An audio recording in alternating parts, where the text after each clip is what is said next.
Mga kapuso, 6 na kulay sa 6 na distrito ng Maynila. Ito nga po yung tinatawag nilang Tricycle Color Scheme na ipinapatupad na ng lokal na pamahalaan ng Maynila para maisaayos at matrack, mamonitor itong mga tricycle na bumabiyahe sa mga kalsada ng Maynila. No?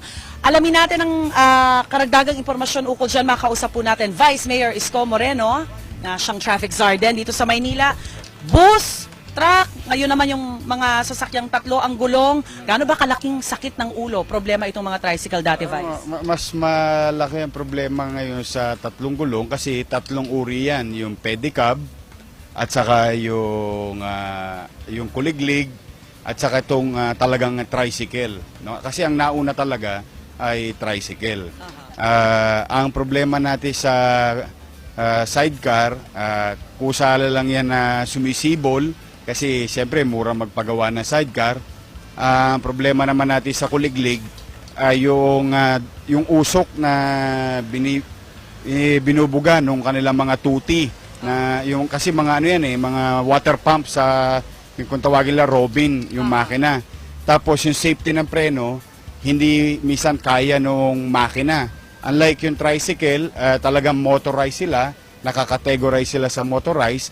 Ang problema na lang natin dyan, kaya marami nagiging inaabuso rin yung mga driver natin ng tricycle kasi marami dyan talaga colorum. Yes. Ang sabi nga, Vice, parang umaabot ng 10,000 ang bumabiyahe talaga sa lungsod ng Maynila. Kung idadagdag mo pa yung colorum, dapat ilan lang ho ba? Ang nakalista lang ho sa amin, kulang-kulang 7,000. Yun yung talaga yung mga nabigyan ng prangkisa. Pero ito po, lalagpas po ito. Pag pinagsama-sama nyo ito, kulang-kulang 30,000. Itong mga tatlong gulong na industriya. Okay, so ito pong color scheme na to, no? Kausapin niyo po yung mga mamamayan po natin, hindi lang kasi ito para ma-monitor sila, kundi para sa kaligtasan din po ng mga Manileños, ano ho? Kung yung nakita niyo po kanina, no, may paglagay ng numero. Ito pong paglagay ng numero ay pagkakilala na kung saan kapag may nangyaring krimen, holdapan, o sabihin lang nila sa amin yung numero, malalaman namin kung sino yung pupuntahan naming may-ari at sino nagdadrive nung oras na yon. Yes. Tapos kung may aksidente, malalaman din namin, halimbawa, huwag naman loloobin ng Panginoon Diyos, no, namatay yung driver, tapos walang dalang lahat, minsan kasi iba sa kala, walang lisensya, walang dalang lahat ID, kanino namin pupuntahan? Because of the numbering ng kanilang tricycle o sasakyan o pedicab, malalaman namin, matutuntun namin yung kanilang mga mahal sa buhay. Alright. Pangalawa, yung kapakanan ng mga mananakay, na yung safety sila, na itong sinasakyan nila ay regulated na ng syudad. Kaya po ito, pinakikisuyo namin. Hindi po namin sila tinatanggalan ng hanap buhay. Totoo niyan, dati akong sidecar boy, kaya mabigat sa kalooban ko yan. Pero alam ko rin, bilang sidecar boy, kung paano sila kotongan ng pulis. Dahil nung araw, kinukotongan din naman ako ng pulis eh. Alright. Itong ginagawa ni Pangulo Mayor Erap is illegitimize na sila lahat o suko na kayo.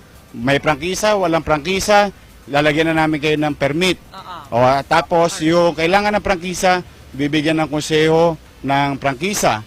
Pero kailangan, habang kinikilala sila ng pamahalaan, sana meron ding responsibilidad na kaakibat yun. So Vice, actually, mga kapuso, ang alam ko nga yung colorum, itatry nyo rin pong i-adapt, no? Para naman makatulong din sa kanilang kabuhayan. Vice, pasensya na, kinukulang tayo ng oras, pero maraming salamat po sa panahon nyo, Vice. Opo, kami po, buong kababaang loob po kaming nakikiusap sa ating mga mamamayan nagdadrive ng tatlong gulong. Nakikiusap po ang mamamayan ng lungsod ng Maynila. Kami po yung nagpapakababang loob. 46 na kalye lang ang hiningi namin sa libu-libong kalye sa Maynila. Yun po ay para sa kaligtasan nyo bilang driver. Alright. At kaligtasan ng mananakay at ng iba pang gumagamit sa lansangan. Okay. Yun lang po ang gusto namin. Ayaw po namin ng penalty. Yes. Ang gusto lamang po namin, kaayusan. A better Manila is a progressive Manila. Thank you very much, Vice Mayor Isko Moreno.